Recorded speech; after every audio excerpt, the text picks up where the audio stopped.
lúc nó mà bọn nó Dạ mẹ nhiều đó để lè bao xô xô chai khâu lại bay đi cua pha một thạ thì dịch này kẻ đi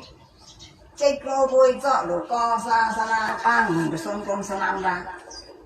có loại giờ toại xa xa na ba người xuân công xa nam ra có loại giờ toại xa na ba người xuân công xa nam ra khôi nhà mừng mừng có loại giờ toại xa na đường bạc lần cá nào tôi thích nam mẹ thảo ra có loại giờ toại xa na đường bạc lần cá nào tôi thích nam mẹ thảo ra có loại giờ toại xa na đường bạc lần cá nào tôi thích nam mẹ thảo ra tay trên cửa dọ lũ co xa thế nào có đuổi về rồi thằng này muốn cuốn một thể về xa tôi nhẹ nhẹ u rây xí thì lòng chạy trong có họ ra rây xí rề kề chạy tôi vừa ha chạy đứng tên khách na chạy đứng tên vừa thể chạy đứng tên thì cái quăng tôi cuộc chạy đứng tên